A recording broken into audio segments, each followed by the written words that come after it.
Good day, brothers and sisters. Welcome to my channel.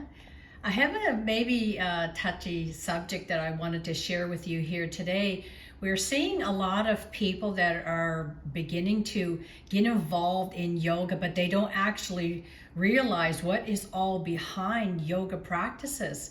And so, when we don't know what's behind these practices and stuff that people are doing today. They think it's a spiritual thing. Other people think that it's just exercises. Well, even just doing certain poses and, in the way that you do them can actually invite an evil spirit into your life and into your body. And so I will do a teaching on this today because this is something that people are really realizing that there have been people that have had testimonies that it ended up being a very negative thing for them. They actually realized that there was something that was in their body and they were not expecting for that to be happening, and they really needed to go someplace to have this evil spirit taken out of their body and have, like a real encounter with God and to be, delivered of this evil spirit. And so I will begin to teach because I have a manual here, and it is from Dr. Paula Price, and this is the teaching that she has had in her book, and it's in the Prophet's Dictionary. And so I will begin to explain just what happens when you do yoga and about the history. So yoga is a term that is originally meant yoked for, by, and into communion with one's divine essence. Yoga generally involves a spiritual connection between the one inhabiting a human vessel and the one generating the bond. The invisible force that inhabited the body or joined it in yoga meditation was usually an ancestral of the person's life, ancestral spirit of the person's life.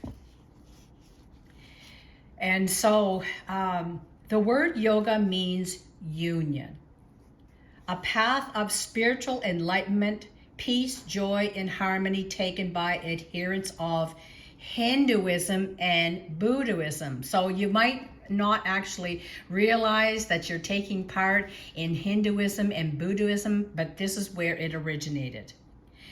They are believed that certain poses, positions, and postures, along with specific hand gestures and verbal sounds, enable yoga's practitioners to rise above the carnal and mundane to communicate with their religions with many gods.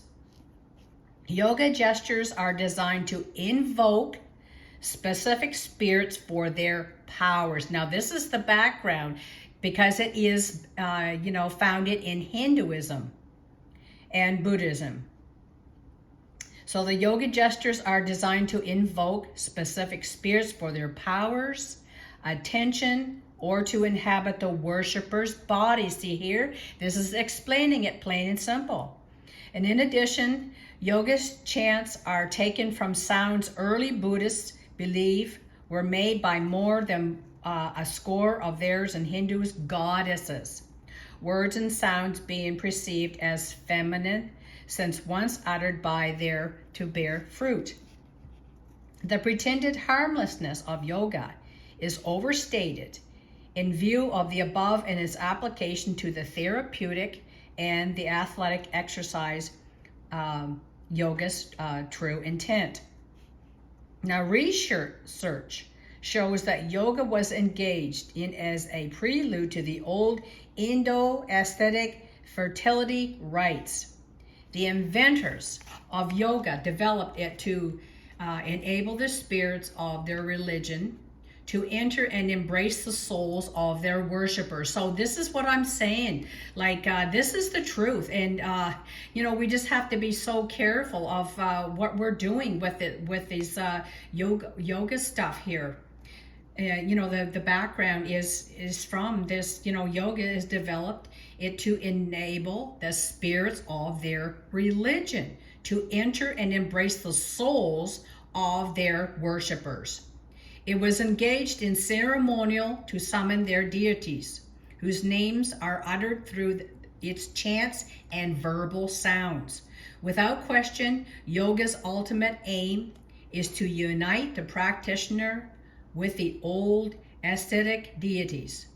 Not surprisingly, it is a tool of the goddess worship and is tied to nature worship, particularly Mother Earth.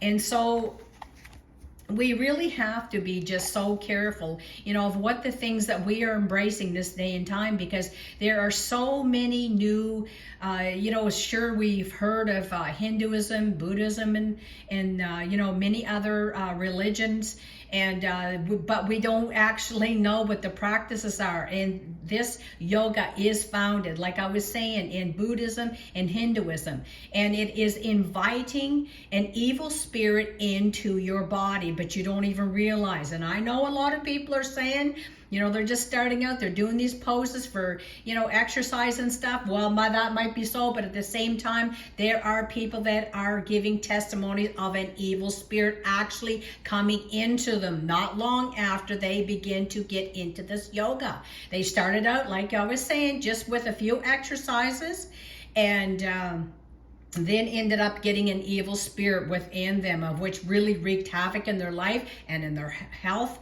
and so forth. And so I would just really caution you not to take part in yoga if at all possible. There are many other ways to do exercises and to stay healthy, but at the same time, yoga is not really one of the best ways to do that. So I really hope this ministers to you today, and you will be blessed by this, because God is always wanting us all to share any kind of insight that we have, so that the body of Christ and anyone that actually hears this video would be kept from danger or harm, because that is, the Christian's perspective and desire is to do the plans and purposes of God, so that people can be blessed and grow in their lives without, being hindered on their path, in their lives. And so God bless you today. Like, share, and subscribe, and let me know in the comments if this has spoken to you, or if maybe you have never heard of the dangers of yoga. And so, just God bless you today, and thank you so much for stopping by.